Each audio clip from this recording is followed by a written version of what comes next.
विषय दीपद कहबी माननीय मुख्यमंत्री श्री नवीन पट्टनायक सर जी होचंती देशर 1 नंबर मुख्यमंत्री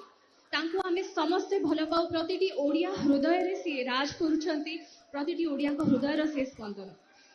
क्षमता रे थाई कि मध्य क्षमता केबे तांको छुई पारि नाही सी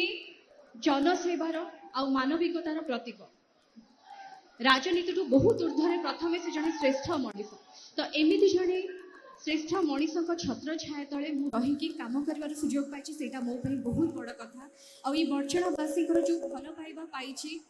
जो आत्मीयता जो भल पाइबा जो श्रद्धा जो सम्मान आपण मते देइछंती मुझे आपण मान पाखे बहुत बहुत माने भल पाइबा आपण को सम्मान और चिर ऋणी विके पांडियन सर ये अच्छा विषय गोटे कथा निश्चय कहबी सर सरकर ओडिशा प्रति त्याग सरकर ओडिशा प्रति भल पाइबा सम्मान आउ जो परिश्रम ताको मु प्रणाम जनाऊँ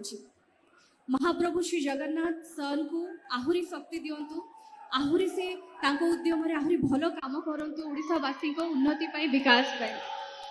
आउ मो ऊपर जो भरोसा करिसेंती सर मु निश्चय चेष्टा करी निष्ठार सहित आपण मानकर सेवा करबा पई मते आशीर्वाद करंतु मो ऊपर भरोसा और विश्वास रखंतु मु निश्चय आपण मानकर संगे ठिया हेबी एई माटीर झियो आम जगन्नाथ संस्कृति रे माटी रे भिन्नता केही देखै सिखै नाहंती माटी रे आमे समस्त एई माटीर संतान भारत मातार संतान आमे माने आउ गोटे जनसेवा करने गोटे निर्दिष्ट माटी जन्म नेबार कौन आवश्यकता न थाए मु एई माटीर झियो आपण मानकर झियो आपण मानकर भौणी मते आशीर्वाद करिवे जून 1 तारिख रे शंख चिन्ह रे मते आशीर्वाद करी